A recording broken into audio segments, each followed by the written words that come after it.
Hi everyone, welcome back to Audiobook of Secret, Chapter 6, బాంధవ్యాల రహస్యం. Marry diamond, ఫెంగ్ షుయి సలహాదారు, గురువు, వక్త. రహస్యం అంటే మనమే మన ప్రపంచానికి సృష్టికర్తలమని అర్థం. మనం కోరుకునే ప్రతి కోరిక మన జీవితాల్లో ప్రత్యక్షంగా అగుపడుతూనే ఉంటుంది. అందువల్ల మన కోరికలు, ఆలోచనలు, అనుభూతులు ఎంతో ప్రధానమైనవి. ఎందుకంటే అవి వ్యక్తమవుతాయి కనుక. ఒకనాడు నేను ఒక కళాదర్శకుడు, సుప్రసిద్ధ చలనచిత్ర నిర్మాత ఇంటికి వెళ్లాను. ఆయన ఇంట్లోని ప్రతి మూల నగ్నంగా ఉన్న ఒక యువతి యొక్క అందమైన చిత్రం ఉంది. ఆ చిత్రాలన్నిటిపైన తెరలు కప్పబడి ఉన్నాయి. ఆ చిత్రాల్లోని యువతి నిన్ను నేను చూడను అని అంటున్నట్టు మనల్ని అక్కడ్నుంచి మళ్లించేటట్లు ఉంది. నేనాయనతో, మీ ప్రేమ వ్యవహారంలో మీకు ఇబ్బందులు ఎదురైనట్టున్నాయే అన్నాను. మీకు యోగదృష్టి ఉందా అని అడిగారాయన. లేదు, కాని చూడండి, 7 చోట్ల అదే శ్రీమూర్తి రూపాలున్నాయి అని అన్నాను. అందుకాయన, ఎందుకంటే ఆ రకం చిత్రం అంటే నాకెంతో ఇష్టం, నేనే స్వయంగా చిత్రించాను అన్నాడు. అది మరింత ఘోరం, ఎందుకంటే మీ సృష్టిని, సృజనాత్మక ప్రతిభని ఒకదాంట్లోనే పెట్టారు అన్నాను. ఆయన ఎంతో అందంగా కనిపిస్తాడు. ఆయన చుట్టూ ఎంతో మంది నటీమణులు ఎప్పుడూ ఉంటూ ఉంటారు.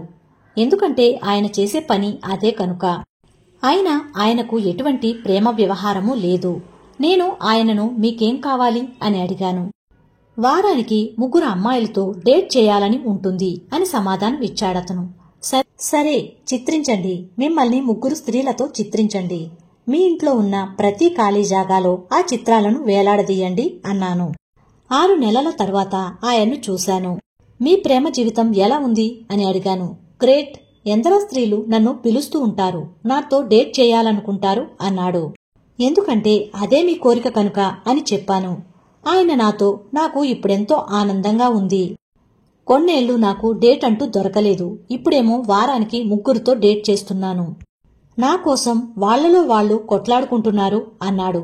అది మీకు మంచిదే కదా అన్నాను.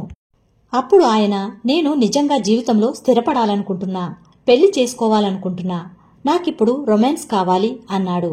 సరే, అయితే దాన్నే చిత్రంగా గీయండి అని సలహా ఇచ్చాను.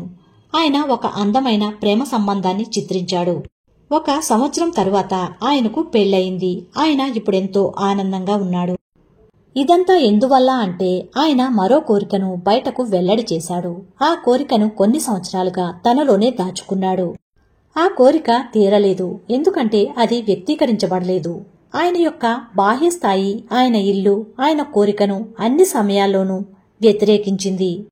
కాబట్టి మీరు ఆ విషయాన్ని అర్థం చేసుకునేటట్లయితే మీరు దానితో ఆడుకోవటం మొదలుపెట్టండి, అంతే. రహస్యం బోధనలను ఫెంగ్ షుయి ఎలా ప్రతిబింబిస్తుందన్న దానికి మ్యారీ డైమండ్ క్లైంట్ కథ ఒక అద్భుతమైన ఉదాహరణ.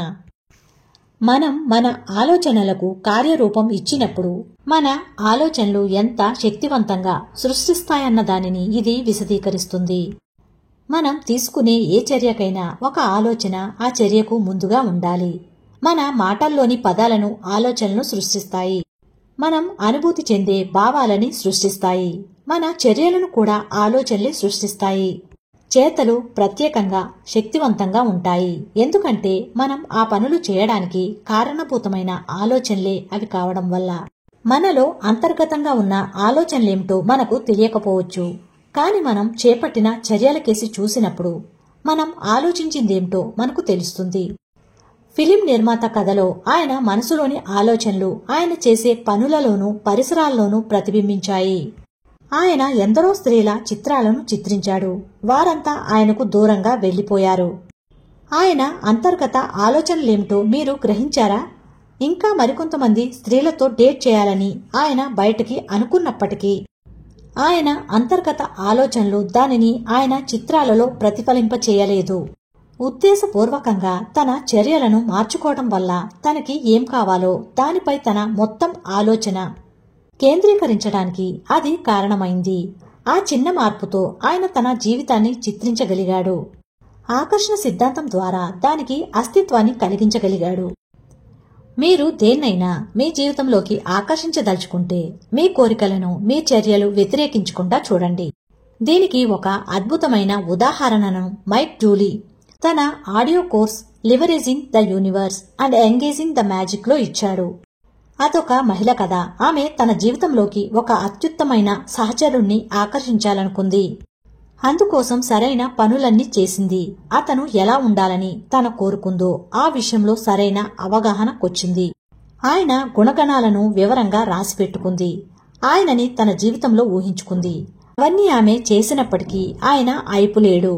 అప్పుడు ఒకనాడు ఆమె ఇంటికొచ్చి తన కారును గ్యారేజ్ మధ్యలో పార్క్ చేసింది. ఒకసారి ఎగ ఊపిరి తీసుకుంది.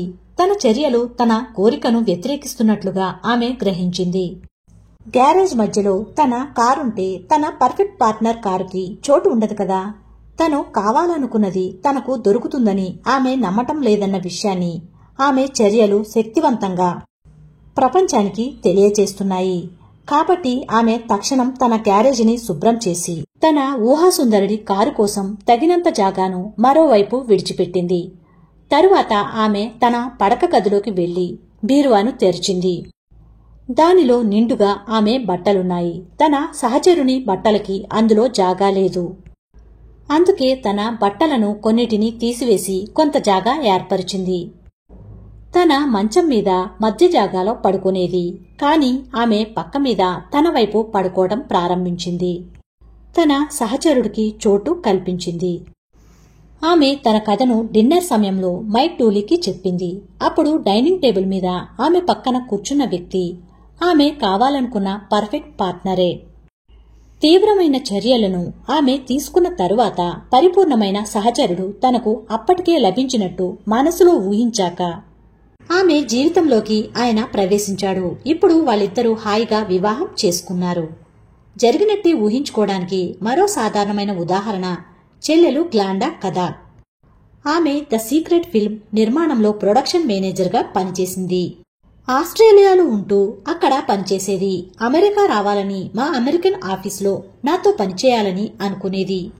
గ్లైండాకు రహస్యం బాగా తెలుసు. అందుకే అన్ని సరైన పనులు చేస్తూ తను కావాలనుకున్నది జరగాలని కోరుకుంది.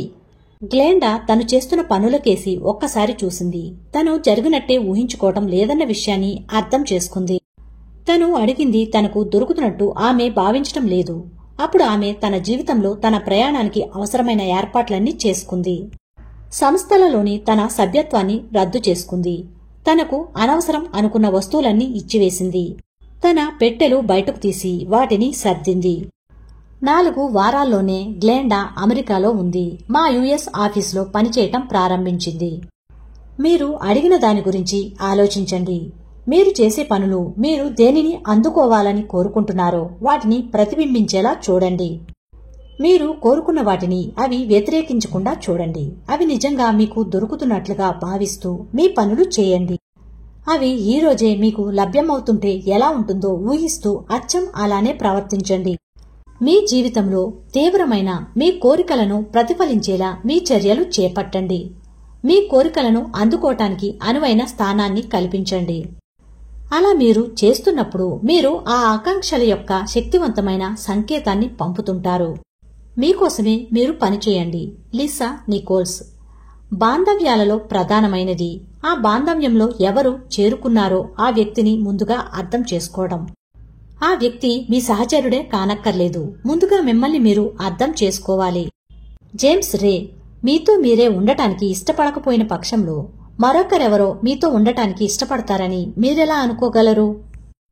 మళ్ళీ మరోసారి ఆకర్షణ సిద్ధాంతం లేదా రహస్యం ఉద్దేశం దానిని మీ జీవితంలోకి తీసుకుని రావటమే. మీరొక విషయాన్ని నిజంగా అర్థం చేసుకోవాలి. స్పష్టమైన అవగాహన ఉండాలి. మిమ్మల్ని ఇప్పుడు ప్రశ్న అడగదలుచుకున్నాను. ఇతరులు మీ పట్ల ఎలా ప్రవర్తించాలని మీరు అనుకుంటున్నారో మీ పట్ల మీరు అలాగే ప్రవర్తిస్తున్నారా?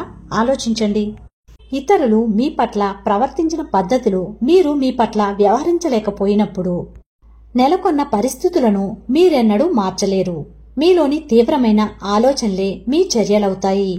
అందుకే మిమ్మల్ని మీరు ప్రేమించకపోతే, గౌరవం ఇవ్వకపోతే, మీరు ముఖ్యమైన వారు కాదని, ఆరాధించదగిన వ్యక్తి కాదని, తగిన అర్హత లేదని అర్థం వచ్చే సంకేతాన్ని మీరు బయటకి పంపుతున్నారన్నమాట.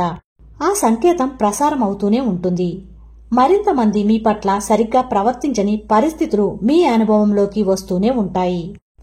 మీ ఆలోచనలే హేతువు. వాటి పరిణామమే ఆ జనం మీ పట్ల ప్రవర్తించే తీరు. మిమ్మల్ని మీరు అభిమానించటం, గౌరవించటం ప్రారంభించండి. ఆ సంకేతాన్ని ప్రసారం చేయండి. ఆ ఫ్రీక్వెన్సీలోకి వెళ్ళండి. అప్పుడే ఆకర్షణ సిద్ధాంతం ఈ మొత్తం ప్రపంచాన్నే కదిలిస్తుంది. మిమ్మల్ని ప్రేమించే, ఆరాధించే జనంతో మీ జీవితం నిండిపోతుంది. అనేక మంది పరుల కోసం తమను తాము త్యాగం చేసుకున్నారు. అలా త్యాగాలు చేసిన వారంతా తాము ఎంతో మంచివారమని భావించారు. కానీ అది తప్పు. మిమ్మల్ని మీరు త్యాగం చేసుకోవాలనేది కేవలం మీ ఆలోచనలోంచి రావాలి. ఆ ఆలోచనలు పూర్తి కొరతకు సంబంధించినవి. ఎందుకంటే ప్రతి ఒక్కరికి తగినంత లేదు కనుక నాకు ఏదీ అక్కర్లేదు అని ఆ ఆలోచన చెప్తుంది. అటువంటి ఆలోచనలు మంచివి కావు. అవి చివరికి ఆగ్రహానికి దారితీస్తాయి. ప్రతి ఒక్కరి దగ్గర కావలసినంత ఉంది. ప్రతి వ్యక్తి బాధ్యత తన కోరికలను రమ్మని పిలవటం. మీరు ఇంకొకరి కోసం రమ్మని పిలువలేరు. ఎందుకంటే మరొకరి కోసం మీరు ఆలోచించలేరు, అనుభూతి చెందలేరు. మీ పని మీరే చేయాలి. మీరు మంచికి ప్రాధాన్యత ఇస్తే ఆ అద్భుతమైన ప్రకంపనలు ప్రసరించి మీ దగ్గర వారందరినీ స్పృశిస్తాయి. Doctor John grey. మీకు మీరే సమాధానం. ఇంకొకరి వైపు వేలు చూపిస్తూ నువ్వు నాకు బాకీ ఉన్నావు, నువ్వు నాకింకా ఇవ్వాలి అని అనవద్దు. దానికి బదులుగా మీకు మీరు మరింత ఇచ్చుకోండి. మీకు మీరు ఇచ్చుకునేందుకు తీరిక చేసుకోండి. అంటే ఒక రకంగా మిమ్మల్ని మీరు పూర్తిగా నింపుకోవటం అన్నమాట. అప్పుడు మీరు అంచుదాకా నిండిపోయి పొంగి పొర్లుతూ మరొకరికి ఇవ్వగలుగుతారు. ప్రేమని పొందాలంటే ఒక అయస్కాంతంలా మారేదాకా దాన్ని మీలో పూర్తిగా నింపుకోండి అంటారు చార్లెస్ హనెల్. మనలో చాలా మందికి నేర్పింది ఏమిటంటే మనం మనల్ని అందరికన్నా ఆఖరిని ఉంచుకోమని. అందువల్ల మనం అర్హత లేని వాళ్లమనే, తగిన వాళ్లం కామనే భావనల వైపుకి ఆకర్షించబడ్డాం. అటువంటి భావాలు మనలో బాగా నాటుకుపోయాక జీవితంలో మరింత పనికిమాలిన వాళ్లమని, అర్హత లేని వాళ్లమని అనిపించే పరిస్థితులని మన వైపుకి ఆకర్షించుకోవటం మొదలుపెట్టాం. మీరు అలా ఆలోచించటం మానాలి. కొందరికి తమని తాము మరింతగా ప్రేమించుకోవటం స్వార్థంలా కనిపిస్తుందనటంలో సందేహం లేదు. అది కఠినంగానూ నిర్దయగానూ తోస్తుంది. అయినప్పటికీ ఈ విషయాన్ని మరో కోణం నుంచి చూసినప్పుడు, మొదటి స్థానంలో ఉన్నదానికోసం చూస్తున్నప్పుడు, అంటే అనంతం ఆదేశించినప్పుడు అది నిజంగా ద్వితీయ స్థానం కోసం సిద్ధపడటం. అది నిజంగా ద్వితీయ స్థానంలో ఉన్న వ్యక్తికి శాశ్వతంగా ప్రయోజనం చేకూర్చడానికున్న ఒకే ఒక దారి అంటారు ఫ్రెంటిస్ మాల్ఫోర్డ్. అసలు మిమ్మల్ని మీరు ముందు నింపుకోకపోతే ఇంకొకరికి ఇవ్వడానికి మీ దగ్గర ఏమీ ఉండదు. అందుకని మీ గురించి మీరు ముందుగా ఆలోచించటం తప్పనిసరి. మీ ఆనందం గురించి ముందు ప్రయత్నం చేయండి. మీకు బాగుండే పని చేయండి. అప్పుడు మీరు అందరికీ ఆనందాన్ని పంచి ఇవ్వగలుగుతారు. మీ జీవితంలోని ప్రతి చిన్నపిల్లకి, పిల్లవాడికి, ప్రతి వ్యక్తికి మీరొక గొప్ప ఉదాహరణగా నిలుస్తారు. ఆనందం అనుభవిస్తున్నప్పుడు మీరు ఇవ్వటం గురించి అసలు ఆలోచించక్కర్లేదు. అది సహజంగానే పొంగి పొర్లుతుంది. Lyssa Nicholls. నేను ఎంతో మందితో సంబంధాలు పెట్టుకున్నాను. నా సహచరులు నాలోని అందాన్ని నాకు చూపిస్తారని ఎదురు చూశాను. ఎందుకంటే నా అందాన్ని నేను చూసుకోలేకపోయాను. నేను పెరిగి పెద్దదానవుతూ ఉండగా Bionic Woman, Wonder Woman, Charlie's Angels లాంటి వాళ్లు నా హీరోలు, లేదా నేను అభిమానించిన ఆదర్శ వనితలు. వాళ్లు అద్భుతంగా ఉండేవాళ్లు, కానీ చూడటానికి నాలాగా ఉండేవారు కాదు. నేను నాతోనే ప్రేమలో పడే వరకు నా శ్యామవర్ణ చర్మంతోనూ, నా నిండైన పెదవులతోనూ, గుండ్రటి పిరుతులతోనూ, నా నల్లటి నొక్కుల జుట్టుతోనూ నేను ప్రేమలో పడ్డాను. అలా జరిగేదాకా మిగతా ప్రపంచం నాతో ప్రేమలో పడలేకపోయింది. మిమ్మల్ని మీరు ప్రేమించుకోవటం ఎందుకు అవసరమంటే, అలా చేయకపోతే మీ గురించి మీకు బాగా అనిపించదు. మీ గురించి మీరు మంచి అభిప్రాయం లేకపోతే విశ్వం మీకోసమని సమకూర్చి పెట్టిన ప్రేమని, మంచిని మీరు అడ్డుకుంటున్నారని అర్థం. మీ గురించి మీకు చెడ్డగా అనిపిస్తే మీ ప్రాణాలని మీరు తోడేస్తున్నట్టే లెక్క. ఎందుకంటే మీలోని మంచి అనే విషయాలన్నీ ఆరోగ్యం, సంపద, ప్రేమ, ఆనందం, బాగా అనిపించడం అనే ఫ్రీక్వెన్సీలోనే ఉంటాయి. అంతులేని శక్తి ఉన్నట్లు అనిపించటం, ఆరోగ్యంగా సుఖంగా ఉన్నానన్న అద్భుతమైన భావన కలుగుతుంది. మీ గురించి మీకు మంచిగా అనిపించకపోతే మీ గురించి మీకు బాగా అనిపించకుండా చేసే మరింత మందిని, పరిస్థితుల్ని కల్పించే ఫ్రీక్వెన్సీలో మీరు ఉన్నట్టే. మీరు మీ ధ్యాసని మళ్లించి మీలో ఉన్న అద్భుతమైన గుణాలన్నిటి గురించి ఆలోచించాలి. మీలో ఉండే అనుకూలమైన విషయాల గురించి ఆలోచించండి. వాటి మీద మనసు కేంద్రీకరిస్తే ఆకర్షణ సిద్ధాంతం మీ గురించి మరిన్ని గొప్ప విషయాలను దృష్టికి తెస్తుంది. మీరు దేని గురించి ఆలోచిస్తారో దాన్నే ఆకర్షించుకుంటారు. మీరు చేయాల్సిందల్లా మీ గురించి ఏదైనా మంచి విషయాన్ని చాలాసేపు ఆలోచించటం. అప్పుడు ఆకర్షణ సిద్ధాంతం అటువంటి మంచి ఆలోచనల్ని మరింటిని మీకు ఇవ్వటం ద్వారా ప్రతిస్పందిస్తుంది. మీలోని మంచి విషయాల కోసం వెతకండి. వెతికితే అవి తప్పక దొరుకుతాయి.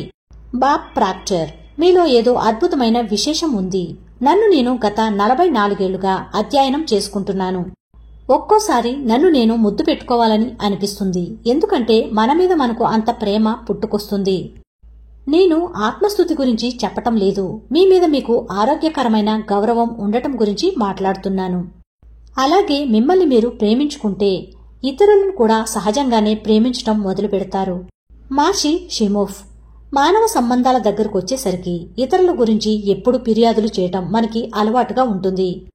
ఉదాహరణకి, నాతో పనిచేసేవాళ్ళు చాలా బద్ధకస్తులు. మా ఆయన నాకు పిచ్చి కోపం తెప్పిస్తాడు. మా పిల్లలు అసలు చెప్పిన మాట వినరు. ఎప్పుడు మన దృష్టి అవతలి వారి మీదే ఉంటుంది. కానీ సంబంధ బాంధవ్యాలు నిజంగా బాగుండాలంటే అవతలి వ్యక్తిలో మనకి ఇష్టమైన దానిమీదే మనం దృష్టి ఉంచాలి తప్ప ఫిర్యాదు చేయటం మీద కాదు. అలా మనం ఫిర్యాదు చేస్తున్న కొద్దీ అవే మనకి ఎక్కువగా దొరుకుతాయి. నిజంగానే మీకు ఒక వ్యక్తితో సంబంధం చాలా కష్టం అనిపించినా, ఏవి సవ్యంగా జరగటం లేదు, మీకు ఆ మనిషితో పొసకటం లేదు, ఆ వ్యక్తి మీ మీద అధికారం చెలాయిస్తున్నారు, అయినా మీరు ఆ సంబంధాన్ని మంచిగా ఉండేటట్టు మార్చుకోవచ్చు అనిపించిన ఒక కాగితం తీసుకోండి. 30 రోజుల పాటు ఆ వ్యక్తిలో మీకు నచ్చిన వాటిని రాసి పెట్టుకోండి. ఆ వ్యక్తి మీద మీకు ప్రేమ ఉండటానికి గల కారణాలన్నిటి గురించి ఆలోచించండి. అతని హాస్యప్రియత్వం మీకు నచ్చుతుందా? అతను మీకు అన్ని వేళలా అందించే సహకారాన్ని మెచ్చుకుంటున్నారా? అవతలి వ్యక్తిలో ఉండే మంచి గుణాలని ఒప్పుకుని దాని మీద మనసు లగ్నం చేస్తే అదే మీకు మరింతగా దొరుకుతుందనే విషయాన్ని మీరు గమనిస్తారు. అప్పుడు సమస్యలన్నీ మాయమవుతాయి.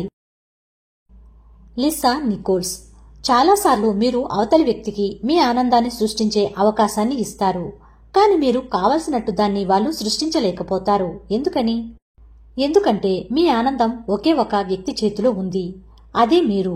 అందుచేత మీ తల్లిదండ్రులు, మీ పిల్లలు, మీ జీవిత భాగస్వామి ఎవ్వరికీ మీ సంతోషాన్ని సృష్టించే సామర్థ్యం ఉండదు. మీ సంతోషం మీద వాళ్ల అదుపు ఉండదు. మీ ఆనందంలో పాలు పంచుకోగల అవకాశం మాత్రమే వాళ్లకుంటుంది. మీ ఆనందం మీలోనే ఉంటుంది. మీ ఆనందమంతా ప్రేమ అనే ఫ్రీక్వెన్సీలో ఉంటుంది. అన్నిటికన్నా హెచ్చు స్థాయి గల శక్తివంతమైన ఫ్రీక్వెన్సీ అది. మీరు ప్రేమని చేతిలో పట్టుకోలేరు. దాన్ని మనసుతో అనుభూతి చెందటం మాత్రమే సాధ్యం. అది ఒక స్థితి. ప్రేమ ఉంది అని తెలియాలంటే అది మనుషులు వ్యక్తపరిచినప్పుడే తెలుస్తుంది. కానీ ప్రేమ అనేది ఒక భావన. దాన్ని బయటికి ప్రసరింపచేయటం మీ వల్ల మాత్రమే సాధ్యం అవుతుంది. ప్రేమ అనే భావనని కలిగించే అవకాశాలు లెక్కకి అందనన్ని ఉంటాయి. మీరు ప్రేమించినప్పుడు ఈ విశ్వంతో పూర్తిగా మమేకమై ఉండిపోతారు. వీలైన వాటినన్నిటినీ ప్రేమించండి. వీలైనంత మందిని ప్రేమించండి.